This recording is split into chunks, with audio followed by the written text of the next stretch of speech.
Keadaan Rukmi benar-benar miris.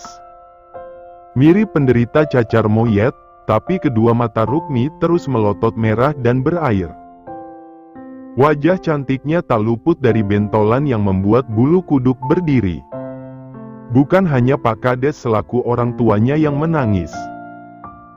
Karena Riuna yang sudah telanjur curiga ada yang tidak beres dengan kepercayaan sekaligus adat di sana, juga refleks berlinang air mata sekaligus gemetaran. Lain dengan yang lain, para peserta KKN kecuali Sonya yang telanjur kepincut ke Ki Awet, juga kompak merapatkan duduk mereka. Mereka kompak menggenggam satu sama lain, selain mereka yang lupa berdoa andai Kim tak mengingatkan mereka. Bahkan, sekelas Pak RT dan warga yang masih ada di sana juga merasa ngeri, meski kausus seperti Rukmi bukan yang pertama kali mereka jumpai. Semuanya berdoa menurut kepercayaan masing-masing, ya. Sergah Kim yang sadar, di sana ada yang non-muslim. Ada dua pemuda agak Chinese, dan juga seorang mahasiswi yang memang langsung menggenggam kuat salibnya. Keadaan Rukmi benar-benar miris. Mirip penderita cacar monyet, tapi kedua mata Rukmi terus melotot merah dan berair. Wajah cantiknya tak luput dari bentolan yang membuat bulu kuduk berdiri. Di sebelah Sonya, Tiwi juga sudah langsung ta'awuz. Sementara Kim sudah langsung memulai ruqyahnya dibantu kedua pengawalnya. Bukan hanya Pak Kades selaku orang tuanya yang menangis. Karena Riuna yang sudah telanjur curiga ada yang tidak beres dengan kepercayaan sekaligus adat di sana, juga refleks berlinang air mata sekaligus gemetaran. Ingat ya, Mas. Jangan pernah lelah buat belajar. Ilmu duniawi memang penting, tapi agama termasuk bela diri jangan pernah ketinggalan apalagi Mas laki-laki dan akan menjadi pemimpin. Salat, puasa, baik yang wajib maupun sunnah alangkah baiknya jangan ditinggalkan. Karena percaya enggak percaya, usaha yang dibarengi dengan doa hasilnya lebih nyata. Ibarat pusa asteriska, kekuatan doa bisa tembus ke langit. Kim teringat nasihat sang mamah, wanita yang sangat ia kagumi sekaligus segani. Kini, dibantu kedua pengawal pilihan yang memang sengaja ditugaskan untuk membantu sekaligus menjaganya, Kim mempraktikkan pengobatan ruqyah dan selama ini sudah ia jalani. Rukmi yang awalnya hanya diam memelotot, meraung-raung kesakitan. Sebagian dari mereka sampai berhenti berdoa, apalagi Pak RT yang sudah langsung marah-marah, meminta Kim dan kedua pengawalnya untuk berhenti. Pak Kades jangan mau dibodoh asteris hai. Jangan hanya diam begitu sementara Mbak Rukmi kesakitan mirip orang kesu asteris rupan gitu. Tegur Pak RT. Tapi ini memang doa-doa di agama kita kan Pak RT. Yakin Pak Kades yang sebenarnya sudah sangat kalut. Lah Pak Kades masa mau-mau saja anaknya dibuat bahan percobaan sementara selama ini kemampuan Ki Awet sudah terbukti. Tegas Pak RT yang makin emosi lantaran Rukmi mun asteris, darah, gulungan rambut, dan juga paku. Tinggal Kim, kedua pengawalnya, dan juga Riuna yang tetap melafalkan doa-doa ayat suci Al-Quran lantaran pemandangan kini benar-benar membuat semuanya termasuk Sonya, shock. Namun setelah beberapa saat kemudian, mereka yang non-muslim kembali khusyuk dalam berdoa. Yang membuat Pak RT khawatir, Ki Awet mendadak mundur dengan keadaan kaki tidak melangkah. Hingga ia yang yakin itu karena ulah Kim dan baginya telah mengirim sihir, berinisiatif mengambil satu ember air dari sumur yang ada di samping rumah kemudian mengguyurkan kepada Kim. Pak RT. Kecam Pak Kades tak segan menarik bahkan mencek asteris Pak RT. Warga di sana yang segera memisahkan hingga mereka tak lagi ikut berdoa. Walau sempat terbatuk-batuk, Kim tetap melanjutkan doanya yang membuat Rukmi makin tidak tenang sebelum akhirnya wanita itu menjerit histeris. Anehnya, Semua istri Ki Awet tetap di dalam rumah dan tidak ada satupun yang berinisiatif memastikan keluar. "Lihat Pak Kades. Lihat," tegas Pak RT memberitahu sang Kades bahwa tubuh Rukmi sudah sampai terbanting ke tempat wanita muda itu sebelumnya berbaring. Suasana menjadi hening lantaran Kim dan kedua pengawalnya berangsur melongok sekaligus memastikan keadaan Rukmi. Termasuk juga dengan Riuna yang kemudian hendak melongok wajah Rukmi, tapi dalam sekejap, Riuna malah langsung tidak bisa bernapas sesaat setelah tangan kanan Rukmi mendadak mencekiknya.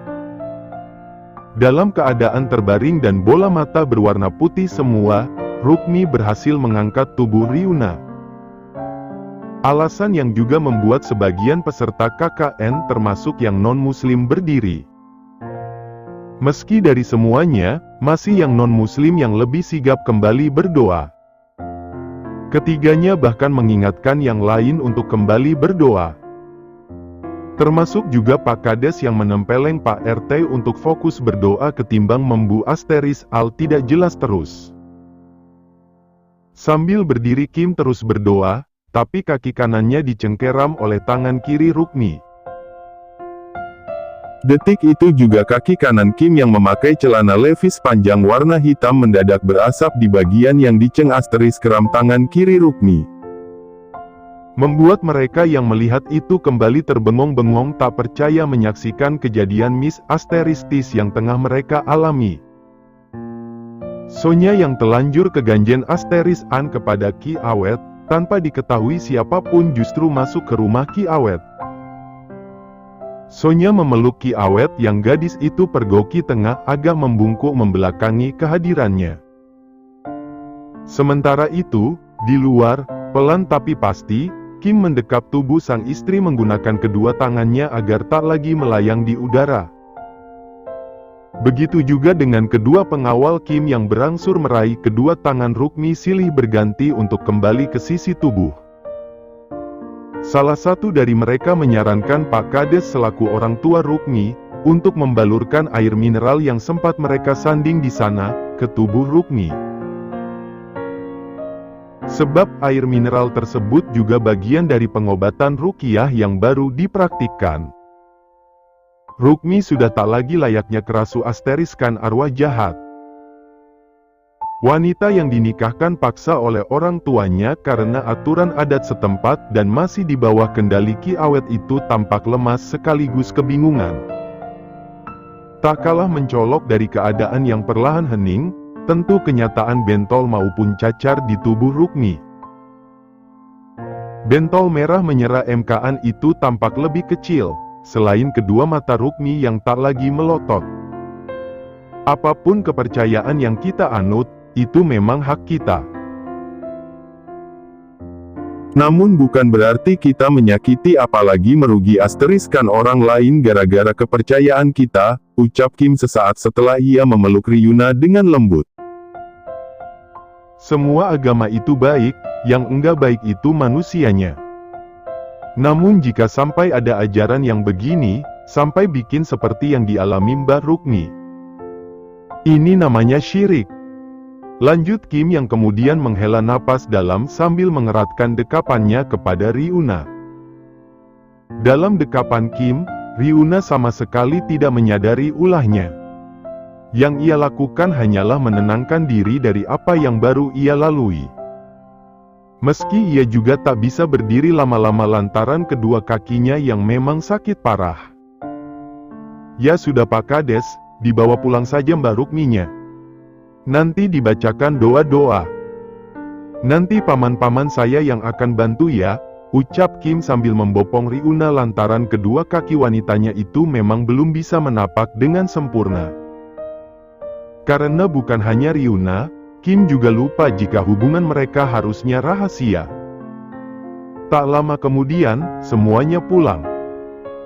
Kim tetap menggendong Riuna, sementara semuanya sepakat tidur ramai-ramai di tempat sama, di tempat para mahasiswa selama ini tinggal.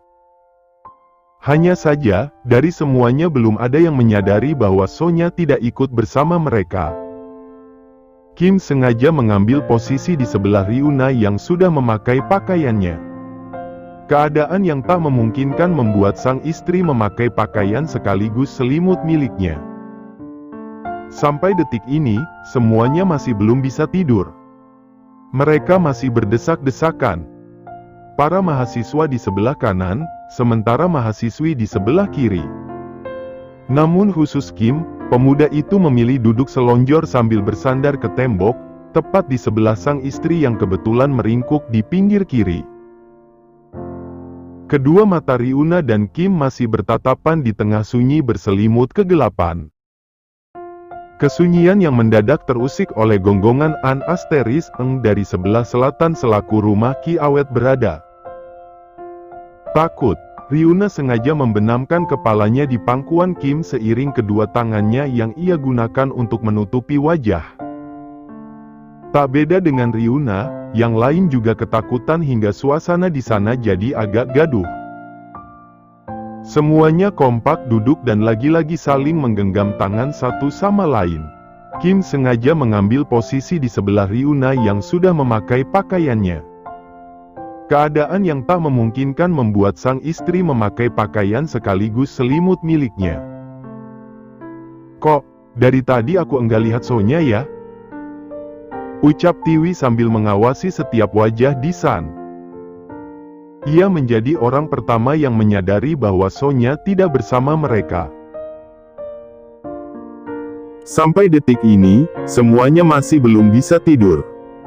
Mereka masih berdesak-desakan. Para mahasiswa di sebelah kanan, sementara mahasiswi di sebelah kiri.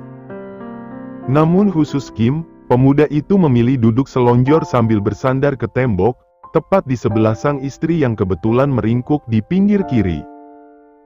Ryuna dan Kim sudah langsung berkode mata. Terlebih dari semuanya, keduanya memang paling yakin memang ada yang tidak beres dengan Ki Awet dan segala kepercayaan Miss Asteris is di sana. "Jangan-jangan tadi dia ketinggalan di rumah Ki Awet," ucap salah satu mahasiswi di sana.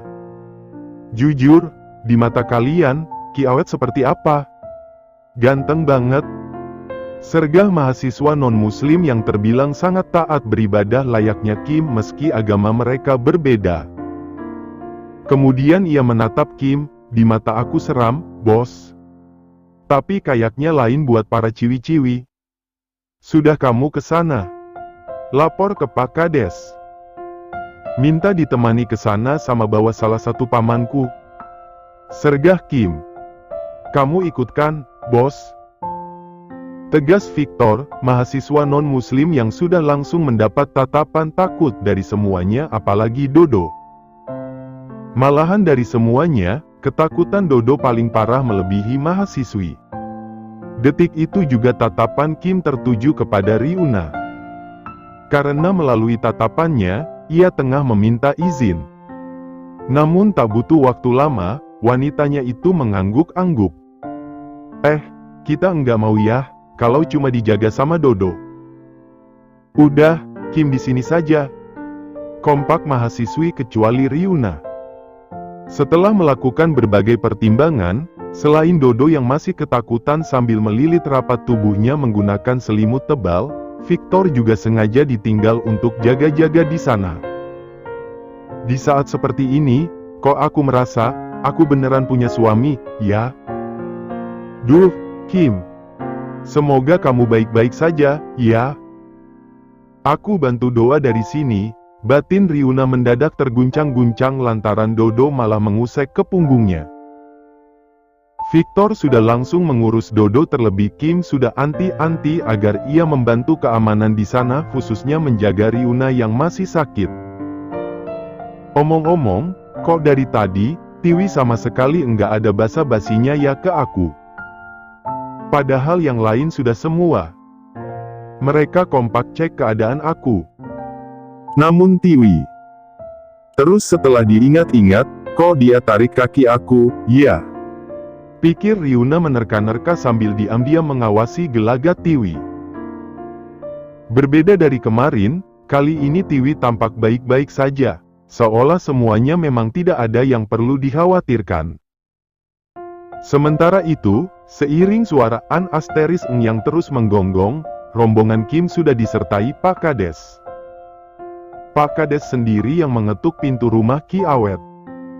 Namun sepanjang mereka melakukannya, mereka sama sekali tidak mendapat balasan.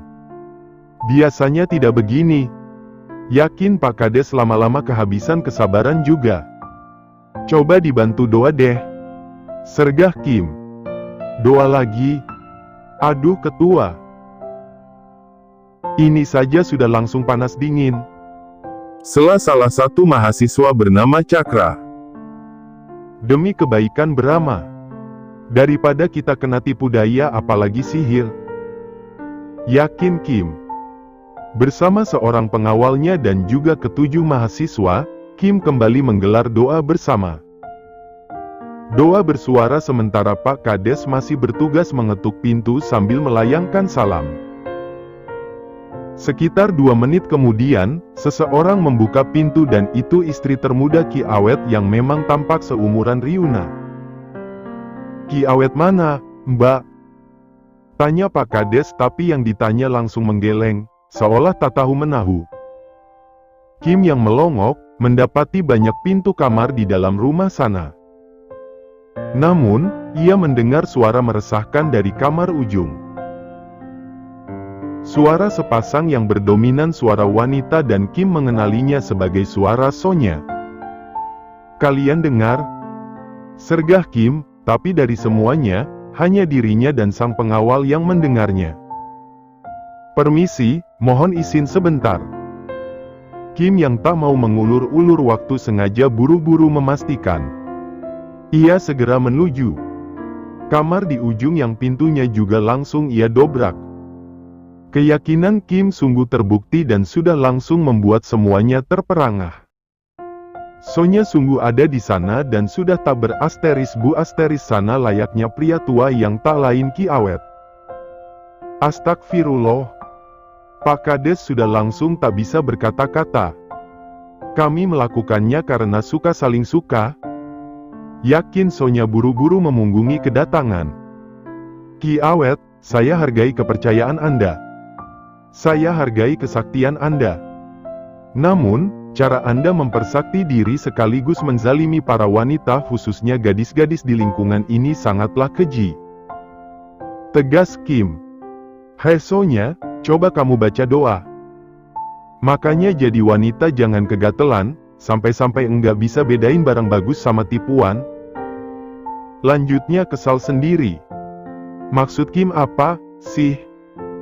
Dia cemburu karena aku lebih memilih Mas Awet? Batin Sonya yang kemudian untuk menatap wajah Ki Awet yang masih mengungkungnya. Di matanya, Ki Awet masih terlihat sangat gagah, tampan, benar-benar idaman, dan memang tidak ada yang salah. Doa, Sonya. Doa. Cara kamu begini beneran sudah mencoreng nama baik kampus tahu. Termasuk Ki Awet, Anda sangat dihormati warga, tapi Anda justru begini. Anda kalian sama-sama suka, agama mana, kepercayaan macam apa yang mengizinkan umatnya zina? Kesal Kim. Doa bagaimana sih? Memangnya apa salahnya kalau aku sama Mas Awet? Sergah Sonya. Pemuda ini benar-benar berbahaya. Batin Ki Awet apalagi setelah akhirnya Kim lagi-lagi mengajak semuanya untuk berdoa. Kim bahkan bertingkah layaknya pemuda itu tengah kembali melakukan ruqyah. Tubuh Ki Awet perlahan berasap selain pria itu yang gemetaran hebat. Arg! Teriak Sonya ketika akhirnya, di matanya, Ki Awet tak lebih dari pria sepuh yang sudah peot dan sangat jauh dari kesempurnaan yang sebelumnya menyilaukan pandangannya. Saking syoknya terlebih alat kelamin asteris N mereka saja masih menyatu, Sonya sampai berakhir pingsan. Si Sonya ihmur asteris Han banget. Cantik-cantik kok umur asteris Han. Gunjing para mahasiswa kecuali Kim yang memilih fokus untuk mengajak Pak Kades mengka asteris sus ulah Ki Awet. Karenanya, tak lama setelah itu, kentongan yang menjadi sarana menarik perhatian warga, ditabuh keras-keras. Anehnya, suara gonggongan An Asteris entah lagi terdengar. Namun lebih anehnya lagi, Ki Awet justru mendadak menghilang tanpa jejak. Semenjak kejadian tersebut, Sonya jadi pendiam. Beberapa dari mereka juga jadi kasihan, meski mereka cenderung merasa tak habis pikir.